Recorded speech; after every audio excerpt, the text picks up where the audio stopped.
Hey there, how you doing? Charlie Winters here with horse racing and football tips for Sunday, the 2nd of February. Well, not a very good day yesterday at all. We just fell short very slightly in the football.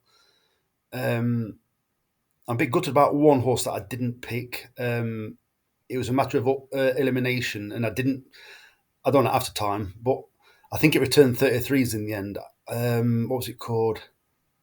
St Pancras, absolutely fuming. The only reason I went against it, which is legitimate, was because I like the way how it travelled in its first ever run over hurdles, and that was after it was behind that horse called, is it called Lalumba of Nicky Anderson's. It wasn't close to it, and it actually weakened very quickly once it had fell out of contention. That was my concern, and it hit the last three flights.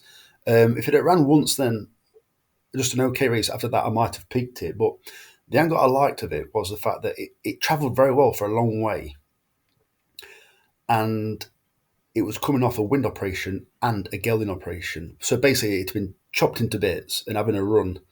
And I always think that horses are going to come on massively, but I just didn't think yesterday was going to be the day. But yeah, unfortunately, I didn't pick it. But no, it was a poor day throughout. I actually can't remember. So I know the Sue Smith had a good day with that new Joel Parkinson. I didn't tip it, but that O'Connell one that I told you about, where keep an eye on it if you fancy it, I wouldn't put you off it. She had North Parade that ran a cracker, but absolutely crashed the last. Which did that stop it from winning? I don't know. That was about 11-1. Some others ran okay, but in general, very disappointing. So let me get on to Sunday. Well, I've nipped to Ireland, and to be fair,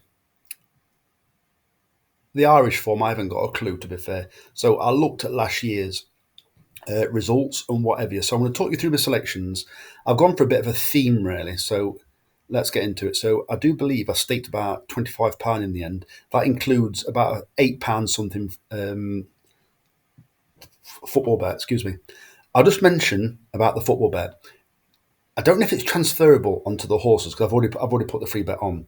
But in my account, my Sky Bet account, it said if you place a 5 pence bet on Arsenal versus Man City, we will give you a £5 free bet. And I was thinking, does it mean they'll match your bet? But no, if you put 5p on, I've even cashed out the 5p. So I don't want to put 5p on that. And I refresh and it's given me the £5 free bet. So I've used that in the over 2.5 bet that I have. But you'll see all that in a minute. I don't know if anybody's actually noticed, and I don't know if it's a good idea me mentioning this, but do you ever see a £10 free bet at Kempton in the all-weather racing? So what I would do is, if you're with Sky Bet, they say, so you have to opt in. So click the opt-in, and then it says, all right, go to market, go to one of the Kempton markets. This is hypothetically speaking because it's technically not happening, but normally they do offer £10 free bets at Kempton for the evening all-weather racing. So if you place that £10 free bet, and then whoops, I mistakenly cashed it out, and then I click refresh. So the £10 bet you've put on, you've got your money back, and you've still got a free bet. Oops, that was a big mistake that I made. So technically, you're getting a no risk free bet. So, and I happened to find that out by mistake. So this is what I did. Next time Kempton is on, I'm going to put a free bet on, put the £10 on. If I change my mind after I put it on, I shall cash it out. Then I might notice that I've still got a free bet when I click refresh. Might be worth trying. Only if you want to cash out the bet. I'm not recommending cashing out your bet. I hope I've not made anyone confused who weren't quite listening to what I was saying, but I won't be repeating it. So let's get into it. So it's a 20 pence each way, lucky 15, 50p each way singles. So the first selection is Lily de Burley. I've left the price in the 12.40 at Leopardstown, 6 places instead of 4. So originally, I'll tell you, I fancied the other one, Brucio. It won the race last year, also in the Isaac and Simon Isaac colours. Simon Munier, or whatever the names are, the green colours, where Daryl Jacob used to ride for them until recently retiring. So there could be a theme there with Daryl Jacob recently retiring and these colours doing okay in the meeting, on the meeting last year, at the meeting last year. So Lily de Burley, I like the look of this. because I think there's an angle where I find it very interesting that a horse looked relatively progressive in its early runs over hurdles. That was in Ireland. Since then, since it's got its handicap mark, it has never raced in Ireland since, and purely been raced in England. It now returns for the first time in a pretty decent race. Um, it runs back in Ireland for the first time. What's that all about? Have they been doing something with the handicap mark? Do they know something as in like, I don't know. But it just seems for the very first time for an Irish-based trainer, his horse for probably 18 months since it last run in Ireland, and it runs in a decent race again, which the Colours won last year, and they've taken out the horse that they had that won the race last year. They've taken that one out, and they've only got this one. I just find it a bit interesting. Second selection is Carathon in the 140 at Leopardstown. I think there's 10 runners in that race. I've just basically gone for it because I think they could have a good day. The horse is not a million miles behind on form for the placed horses. Well, they're saying it disappointed last time. Okay, if it disappointed last time, I'm expecting a better run this time. 50-1 currently, in fact. I think it's a William Mullins train horse. Yeah, William Mullins, once again, obviously JJ Slevin. I'm guessing he's now the Isaac. You're going to have to help me with that. It's killing me now. I'm not looking. What does it say there? No. So anyway, we don't need to know more of that. Right, I mentioned this horse yesterday, and funny enough, it's running today. And it also ran in the race last year where it was favourite. I really like the look of James de Burley. So it could be a de Burley, a decent day for the de Burleys. So James de Burley, 245 at Leopardstown, paying 6 places instead of 4. It's got an obvious chance. It's the best horse in the race. Ran okay last time.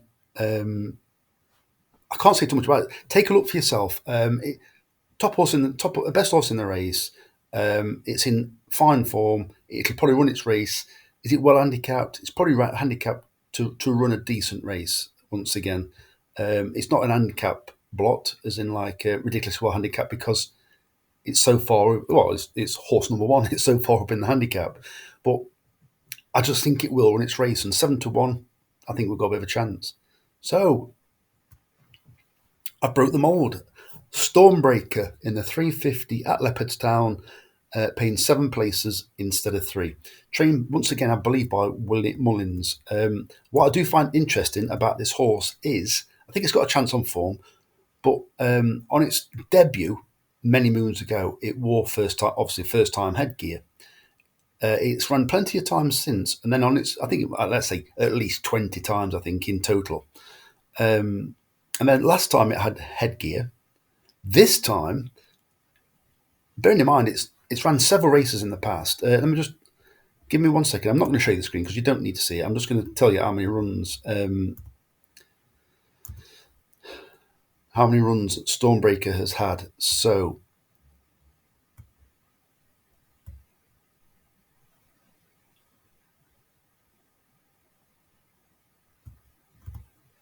come on, Stormbreaker. Why does it always disappear when you're on? Right, Stormbreaker. Oh God, it's last ran 33 days ago. Highest order Freemasonry. Anyway, forget that. Let's not go down that route. So in total, it made its debut at Lingfield over 1 mile 2 for James Fanshawe. Quite progressive. First time headgear that day. And then, as I said, last time, when it ran a decent race at Punchestown, it wore headgear for the first time again. And now this time it's got a tongue strap. Very interesting. I think it's about 8 or 10-1. So I've had singles on all of those as well. So this is another bet that I've had. I've mixed it up with Lingfield and Musselburgh. So it's just a 10 pence each way, lucky 31. Ross Chioli left the price, and the 1 o'clock at Lingfield, 4 places instead of 3. Ross Ryan on board. It's gone up in the handicap, but I think with Ross Ryan on board, I think they're expecting it to run well. Like I said, about 7-1. Is on fire at the moment for me, Ross Ryan. I think it's got a decent chance. Best horse in the race. Second selection is the Crafty Master, 12-1 in the 132 at Lingfield. So this horse revelation on the all weather last 18 months. Won plenty of races, shot up the handicap. It's come to a mark where it's still competitive. But the interesting thing is that I'll tell you, it's ran 3 times at Lingfield, won twice, and most recently, it wasn't as bad as it looked, but ran disappointingly. I think it wasn't fit then. I think it's gradually now running into form, and the reason why I fancy it as well is because I think its last 2 runs have been at Kempton. I just don't think it likes Kempton as much as Lingfield. Whether it's because it's a Kempton's a right-handed track and Lingfield's left-handed, I don't know. But I just it could be as much as the surface, the kickback, how the races pan out. It could be there's lots of little things between the courses. But what I think is that I think it'll run a much better race today. I think 12-1, best odds guaranteed each way, first 3. I think it's got a chance. Another interesting horse. So it's a 10p each way, lucky 15, lucky 31, and the third selection is Magna Sam in the 225 at Musselburgh, 5 places instead of 3. So Alistair Ralph won. I don't know if it was a big race yesterday, but a big race yesterday. Welsh Charger won the race. So I've been looking through the race. There's some Irish horses in there, but I like the look of this one. This Magna Sam has won this race in the past. It's also a bit of a Musselburgh specialist.